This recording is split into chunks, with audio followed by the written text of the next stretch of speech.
Che, para. ¿Vos sabías que el 90% de los que miran estos videos no está suscripto? Una locura. Si estás viendo esto y todavía no apretaste ese bendito botón, hacelo ahora que no te cobra Alpine, no te frena el semáforo en boxes y mucho menos te mete un alerón versión 2026 en el algoritmo. Dale, suscríbete, que se viene picante. Bueno, vamos a lo que nos trae hoy al bar de la esquina, al templo del mate con chismerío F1 Ero, el test de Franco Colapinto en el A525 modificado, el accidente que nos hizo fruncir hasta el alma y todo lo que pasó después. Porque sí, el pibe volvió a salir a pista y hay mucho que decir. Pero antes, necesito que vos, que estás mirando esto con cara de ¿y ahora qué pasó?, me respondas algo en los comentarios. ¿Crees que Alpine está haciendo todo lo posible para cuidar a Franco, o lo están usando de conejillo de indias con estos Frankenstein que ni Mary Shelley se animó a soñar? Porque si hay algo que quedó claro es que ese auto no era un Alpine cualquiera. No, señores. No era ni el coche de Aarón ni uno de fábrica sacado de caja. Era una especie de A525 modificado con un alerón trasero más liviano, menos carga aerodinámica y, boila, sorpresa en la curva 11. Ahora bien, ¿el accidente fue culpa de Franco? ¿Fue una de esas que decís el pibe la mandó al pasto solo? Mira, ya te digo que no. A ver, nadie está exento de pifiarla. Pero este caso es distinto. Es como querer juzgar a un chef porque se le quemó la comida, pero le dieron una hornalla con gas a medias y una sartén rota. Así no se puede. Los tiempos tampoco ayudan mucho a comparar. Muchos medios salieron con el clásico, pero mira lo que hizo Aarón, y Franco quedó a 1000 años luz. Para, campeón.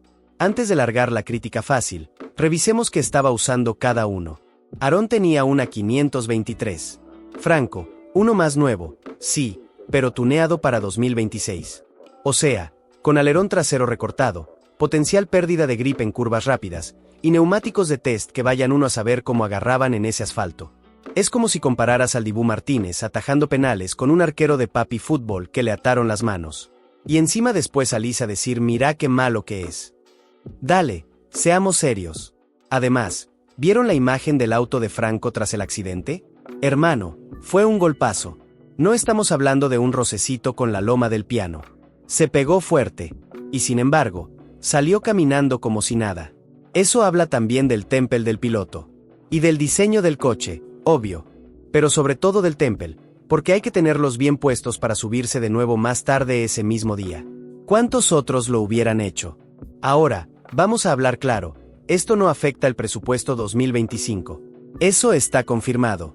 Ni el contrato de Franco, ni su futuro, ni siquiera el horario del almuerzo. Entonces, ¿por qué tanto escándalo? Porque hay algo que nadie dice en voz alta. A veces se exagera el drama para tapar otros errores más feos. ¿Se acuerdan de los 11 segundos de pit stop en Hungría? Bueno, yo no me olvido. Y vos tampoco, ¿no? La jugada es clara. Un test con un auto experimental, diseñado para simular las condiciones del 2026, con carga aerodinámica reducida, como exige la futura normativa, y con gomas de Pirelli en modo laboratorio. Y en ese contexto, ¡pum! El auto se va, Franco se despista y todos los portales salen a decir accidente, hospital, preocupación. Pero ni hospital ni preocupación, revisión médica protocolar y a seguir girando. ¿Entonces fue todo culpa del coche? No necesariamente. Pero el combo entre alerón más liviano, puesta a punto posiblemente deficiente, curva rápida y neumáticos experimentales, te da una receta peligrosa. Es como meter a Messi a jugar con los botines cambiados de pie. Puede ser Messi, pero lo vas a complicar al divino botón. Y lo que más me revienta, y acá quiero saber qué opinás vos, es esa manía de algunos medios de titular con sensacionalismo. Colapinto, accidente grave, hospitalizado, peligran sus chances. ¿De verdad? ¿No aprendimos nada de cómo se maneja la información con los rookies? Yo digo que hay que cuidar un poco más la narrativa. Porque del otro lado no hay una estadística, hay una persona. Un pibe de 21 años que está dejando la piel para llegar a lo más alto. Y si cada vez que se manda un test con un coche medio choto lo fusilamos desde el título, estamos más cerca del periodismo de espectáculos que del deportivo. Además, insisto, Franco volvió a salir a pista. Volvió a girar. Volvió a dar datos. No se quebró, no se bajoneó, no abandonó. ¿Qué más querés como muestra de profesionalismo? ¿Que vuelva manejando con la rueda en la mano como si fuera MAD Max? Y ojo, porque hay otro tema que no se puede pasar por alto. Si bien no hay imágenes oficiales del accidente, ni telemetría publicada, ni informe detallado de Alpine, ya tenemos un montón de indicios de que el coche era un Frankenstein hecho para testear los límites de la nueva reglamentación. Y encima, todo eso con un rookie al volante. ¿Es justo? ¿Es responsable? Pregunto de nuevo, ¿no se podría haber hecho de otra forma? Ahora, vamos a lo que interesa, los tiempos. Porque viste que en Fórmula 1 podés tener 1000 teorías, pero si no hay cronómetro, no vale nada. Y claro, ahí es donde los haters aprovechan. Lees por ahí, Paul Aron giró en una 18 y Franco en una 22 y parece un abismo. Pero pará, ¿vos te pensás que hicieron esa vuelta en igualdad de condiciones? Ni ahí. Aron usó el A523. Auto viejo, pero con toda la carga aerodinámica de la actual temporada. Franco, en cambio, tenía una 525 modificado con el alerón trasero adaptado para los test de 2026, que lo dejaba más suelto que bailarín de folclore. A eso súmale neumáticos experimentales, un reglaje completamente nuevo, y ya tenés una diferencia de segundos que no se explica por talento, sino por contexto. ¿O vos también vas a comparar un kart con un F2 en una misma pista? A veces me da la sensación de que hay gente que está esperando que Franco haga agua para salir con el te lo dije. ¿No les pasa? ¿No sienten eso? Coméntamelo si también te molesta esa manija constante de bajarle el precio a todo lo que hace. Porque ojo, este test no era para brillar ni para batir récords. Era para laburar, para probar configuraciones, para ayudar a Pirelli, para recopilar datos. Y Franco hizo todo eso, y encima volvió a pista después de un palo fuerte. Y encima no fue un simple golpecito. Fue un palo en curva de media alta velocidad. En la 11, donde vas a más de 200 km por hora y si el auto te escupe, no hay salvación. ¿Y sabes qué hizo Franco? Se bajó por su propio pie. Como quien se resbala en la ducha, pero después sale a correr una maratón. Una locura. Pero claro, hay algo que no se puede dejar pasar, el silencio de Alpine. Hasta ahora, ni una explicación técnica, ni un comunicado decente, ni un mísero che, el auto era de prueba, nada. Y eso deja espacio para que cada uno arme su novela.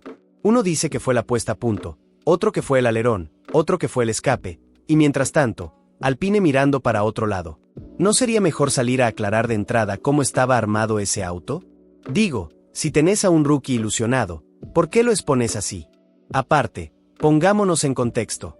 Ya venimos de una seguidilla de errores de Alpine, las paradas en boxes eternas, la comunicación entre ingenieros que parece hecha por palomas mensajeras, los abandonos sospechosos. ¿Y ahora esto? Es como que cada vez que Franco arranca con confianza, pasa algo. Yo no creo en las conspiraciones, pero sí en los malos manejos. Y Alpine, hoy por hoy, no está para dar cátedra de organización. Pero volviendo al test, hay un dato que lo cambia todo. Según varias fuentes, este test estaba diseñado específicamente para recolectar info para la reglamentación 2026. ¿Y qué cambia eso? Todo. Porque si lo que querés es entender cómo se comportan los neumáticos con menos carga aerodinámica, entonces necesitas justamente eso, coches con menos carga. ¿Y quién se comió el garrón? Franco. El coche de Colapinto tenía un alerón trasero adaptado para esa menor carga, lo cual lo hacía más inestable en curvas rápidas. ¿Y qué tiene Spa? Justamente, muchas curvas rápidas. Es decir, el combo era explosivo. Te da la impresión de que lo mandaron con una patineta a competir contra motos. Y el pibe lo manejó igual.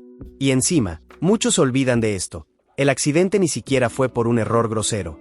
Todo indica que fue una consecuencia directa del setup, que buscaba justamente tensar los límites. ¿Querían datos? Bueno, los consiguieron. ¿Querían saber qué tan inestable podía ser el coche con ese alerón?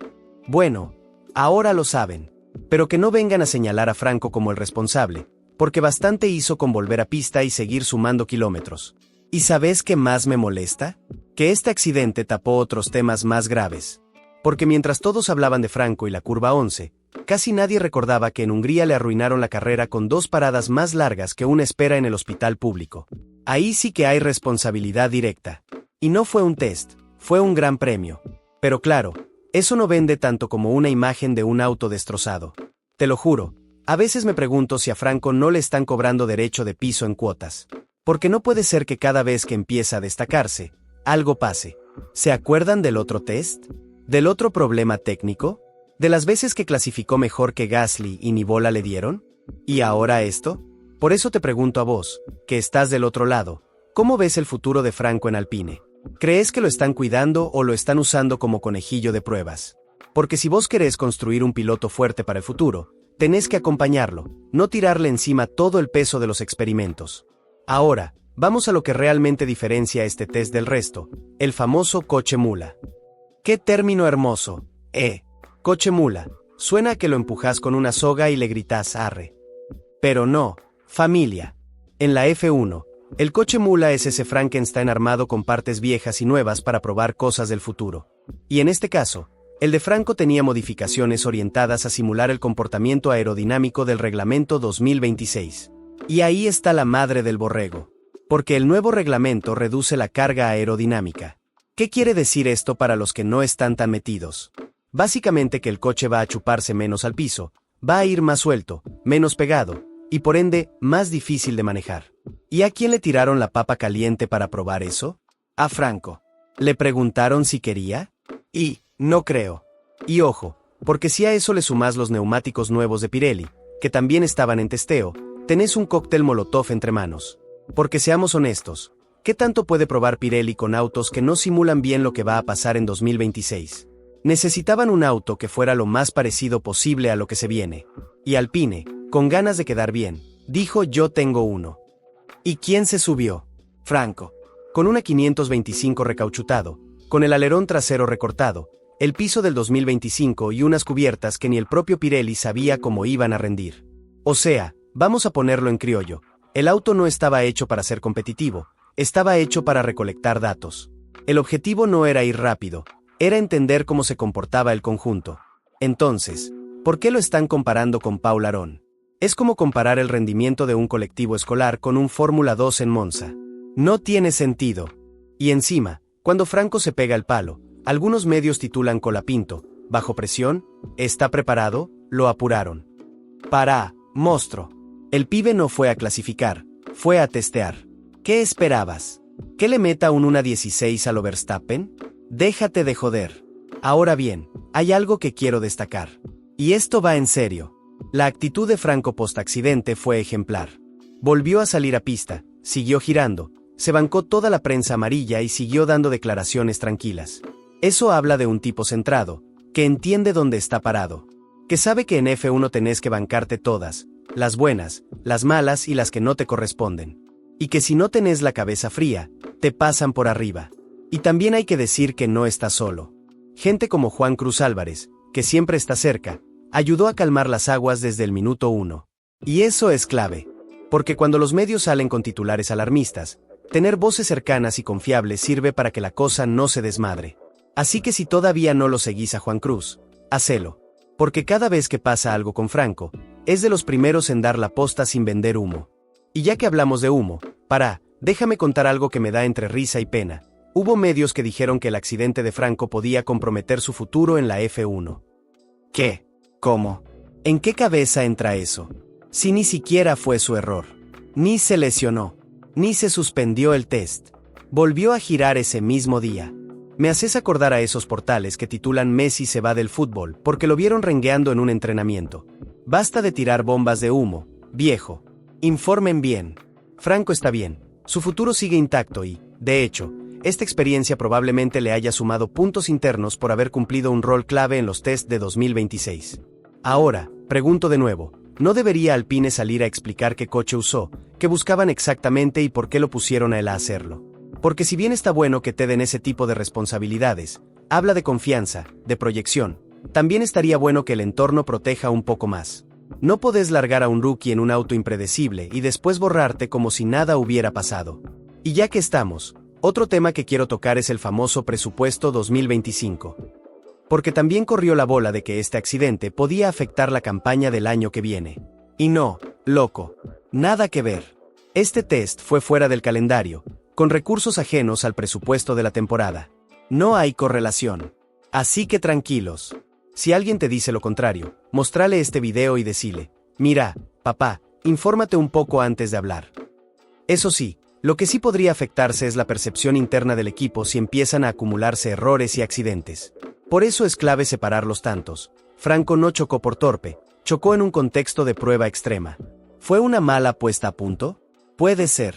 ¿Un mal diseño de configuración? Puede ser. ¿Un error humano? También puede ser. Pero eso no cambia el hecho de que estaba haciendo un trabajo técnico, no peleando una pole. Así que dejemos de buscarle el pelo al huevo y empecemos a ver las cosas con un poco más de criterio. Porque si no, el pibe no puede ni toser sin que lo comparen con Prost.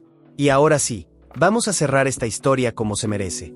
Porque si bien arrancó con un susto tremendo, y admitamos que a más de uno se le heló la sangre cuando leyó accidente y hospital, lo cierto es que el balance de lo que pasó con Franco Colapinto en este test es mucho más complejo y al mismo tiempo, más positivo de lo que algunos quieren mostrar. ¿Se accidentó? Sí. ¿Fue grave? No. ¿Se bajó caminando? Sí. ¿Volvió a girar ese mismo día? También. ¿Y entonces qué estamos discutiendo? El accidente fue parte de un contexto de testeo, con un auto experimental que ni siquiera estaba pensado para tiempos de vuelta. Tenía un alerón trasero de baja carga aerodinámica, al estilo 2026, una puesta a punto que nadie terminó de confirmar como estable, y gomas nuevas que se estaban probando por primera vez. Y con todo eso, el pibe salió a pista y giró como un profesional. Entonces, ¿por qué tanta hazaña? ¿Por qué ese ensañamiento constante cada vez que Franco no la rompe toda? ¿Por qué hay medios que parecen desesperados por marcar cualquier detalle como si fuera un fracaso total?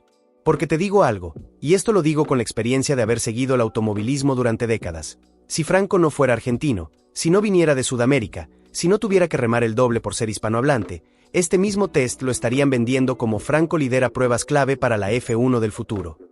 Pero claro, cuando sos el nuevo, el de abajo, el que no tiene apellido con historia en Europa, es más fácil ponerte la lupa encima. Y no lo digo como victimismo, lo digo porque lo vimos una y mil veces. Con Sainz en sus inicios, con Checo, con pilotos como Pato O'Ward. A todos les cuesta el doble llegar, y cuando llegan, tienen que rendir el triple para que no les bajen el pulgar. Y si encima te animás a tener personalidad, olvídate, te ponen la mira láser. Por suerte, Franco tiene algo que no se compra con patrocinadores ni con marketing: carácter. El pibe ya demostró que no le tiembla el pulso, que después de un palo vuelve y gira, que después de que te revientan en redes, se ríe y sigue, que cuando lo comparan con otro piloto que tenía un auto distinto, él no entra en la polémica, se calla y demuestra en pista. Y ahí está la clave. Porque Franco está construyendo algo mucho más valioso que una buena temporada. Está construyendo una reputación. Está sembrando respeto. Está dejando en claro que cuando le dan un coche competitivo, responde. Y cuando le dan un Frankenstein, también pone el pecho. Ahora, te pregunto a vos, ¿no te parece que hay que empezar a valorar ese tipo de pilotos? ¿No crees que es momento de dejar de lado los prejuicios y bancar más a los nuestros, sobre todo cuando hacen el laburo sucio que otros ni se animan a tocar? ¿No te pasa que cada vez que Franco vuelve a pista después de una de estas, te dan más ganas de verlo un domingo peleando en la zona de puntos? Y ojo, tampoco estoy diciendo que haya que blindarlo y no criticar nunca. Cuando se mande una macana, se dirá. Cuando tenga un fin de semana flojo, lo vamos a analizar. Pero una cosa es analizar con argumentos, y otra es usar cualquier excusa para tirarle con todo. Y eso, en esta comunidad, no lo bancamos. Por eso te pido que comentes abajo. ¿Qué opinás vos del test de Franco? ¿Te pareció lógico que Alpine lo usara con un coche experimental? ¿Crees que este tipo de experiencias lo hacen crecer o lo exponen innecesariamente? Lee los comentarios de los demás también, que siempre se arma un lindo ida y vuelta. Y si llegaste hasta acá en el video, déjate un vamos Franco en los comentarios, así nos damos cuenta quiénes son los que realmente bancan al pibe hasta el final. Y como broche de oro, te tiro esta reflexión final. Lo de Colapinto en este test no fue un accidente aislado. Fue parte del camino. Un camino que va a tener golpes, curvas difíciles y momentos donde todo parezca estar en contra. Pero también va a tener gloria. Porque cuando llegue el momento de subir a un coche competitivo, con una escudería ordenada y con un equipo que lo respalde de verdad, va a volar. Y vos vas a poder decir, yo lo vi desde el principio, cuando lo mandaban a probar coches que ni los titulares querían tocar. Así que suscríbete si todavía no lo hiciste, porque a esta altura ya sos parte del bar, papá. Deja tu like si te copó el análisis y comenta con respeto que acá la comunidad es de primera. No nos sobran pilotos como Franco, y tampoco nos sobran espacios donde se analice con la pasión y la verdad que merece. Nos vemos en el próximo video.